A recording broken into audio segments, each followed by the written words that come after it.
probably through the first 2.5 quarters, there's a lot of ties and lead changes, and you guys, started to pull away in the third and early in the fourth. What do you feel like you guys did well during that stretch?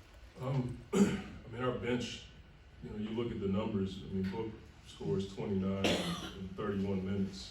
That's huge off of back-to-back. And Biz, his defense tonight and the production we got from him, you'd have asked me before the game started, is Biz going to score 17 points? I would have been like, I hope so, but that's probably not normal for, our team when he's out there playing. But our bench production, I think that's 53 to they had 17. That's huge on a back-to-back.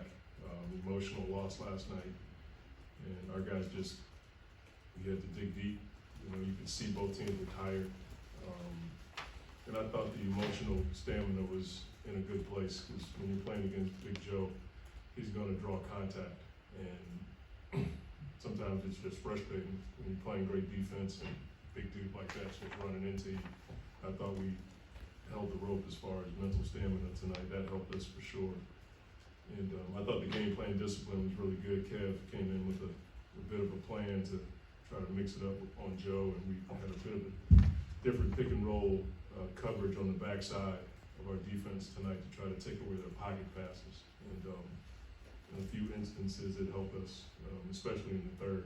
We got a couple of steals, or we forced tough passes that led to transition opportunities for us. So, off of the back-to-back, that was a huge effort, in my opinion, based on how last night went. I was going to follow up with the emotional stamina that you're talking about. Having really played as well through the whistle in the previous games, how much of a difference do you feel like that made tonight? I think it was huge for sure, because nobody does it better than Joe. He's big, he's mobile, he can draw contact and finish, and you have to just move on to the next play. We didn't get a ton of opportunities at the line tonight, but we were still in attacking. That's why Biz had a lot of points tonight in the paint. But our guys understand, you're going to run up against hard over the course of the season and in game. And you got to be able to, be competitive, be emotional, but get it back to competitive, where you can make good decisions and play good instinctive basketball and not get too swayed with whatever's happening in the game that you don't like. And I think that's something that we all, players and coaches, have to be better at. Monty, the rim pressure for Devin in these last 2 games specifically has been pretty off the charts. What does it do for the offense when he's attacking like that? I think, anytime he's in that mode, one, it's a number of things. Biz is probably, or Biggs are setting good screens so he can attack.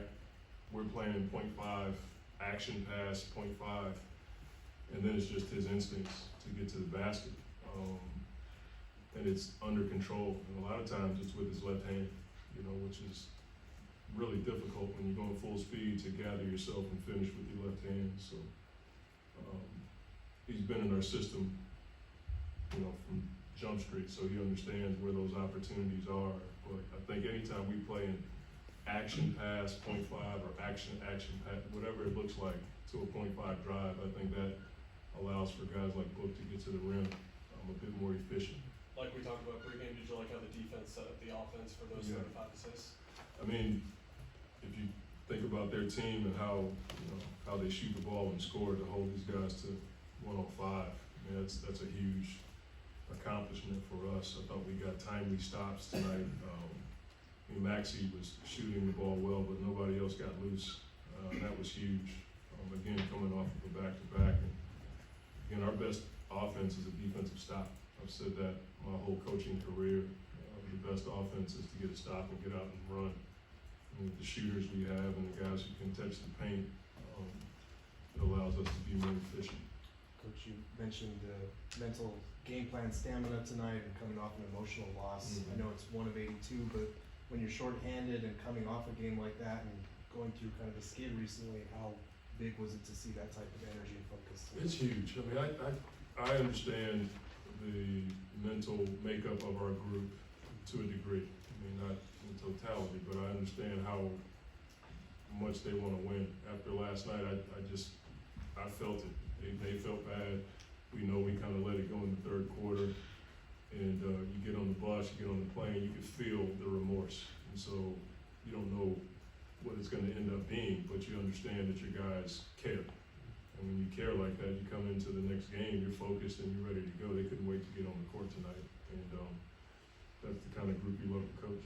With the way that you've been able to give a lot of bench guys minutes Yeah. recently, do you feel like you're getting clarity on what guys can and can't do to win KD and DA come back? I think we're, you know, do I have it down? No, but I think we have a better idea of what we have.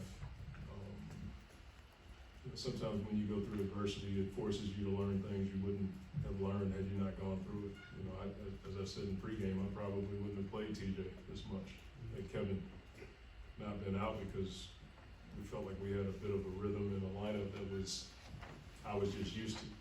And that may have been a bit closed-minded, you know, with Kevin being out and the coaches kind of getting on me a little bit. They said I needed to look at it. And we're giving TJ a look and he's producing. And so I wouldn't have known that, you know what I'm saying? So I'm hopeful that all of these things that we're learning through the adversity, through the injuries, will pay dividends for us later on. You mentioned Book attacking the rim. He's always aggressive, but does he seem a little bit more aggressive these last couple of games? I don't know if there's ever been a minute or a second in Book's life where he hasn't been aggressive.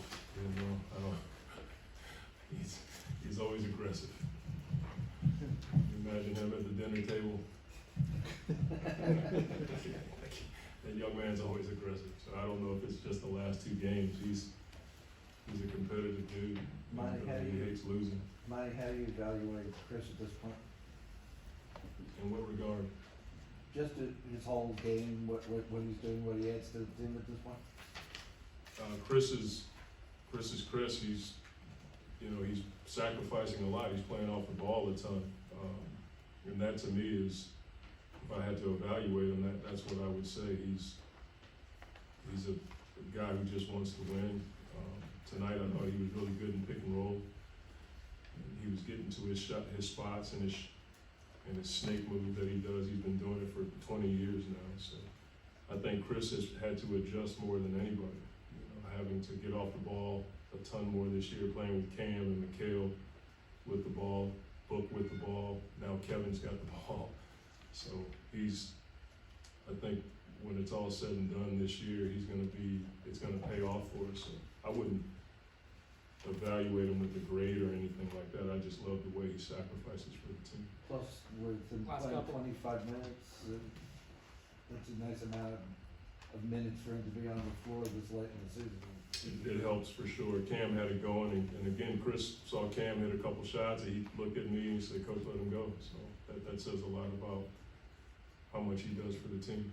Coach, you had said that, you know, you want to start taking steps forward to get in the flow and a rhythm even with Kevin and beyond your out. You feel like you guys took a step towards that tonight? I wouldn't say that after one game. I'm just glad we won. You know what I mean? I have a lot of declarations and theories after one game. We just needed to win a game. But I do think we're learning more about, you know, some of the bench guys. And they're learning more about what we do. You can see it tonight with the way they picked up the game plan. TJ made a number of plays tonight on the backside. Terrence is just gonna get better and better, so I think once we get Kevin and DA back, that's gonna pinch a lot of those guys' minutes, but I think they'll be able to go harder and play with a bit more force for longer stretches because they're not playing as long as they are right now. Dave, last one. Yeah, campaign, you mentioned him just a second ago, he made a couple shots tonight and Chris said let him keep going. He's been up and down since coming back for sure, but he's always been an emotional player where, you know, sometimes he can get in his own head.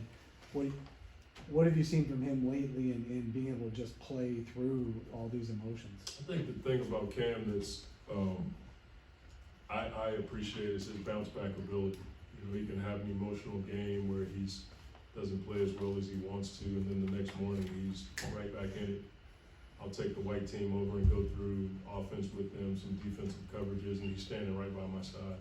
He's not pouting, he's not upset about what happened the day before, even if he doesn't agree with whatever went on. And I think that bodes well for him to have a next play, next day mentality.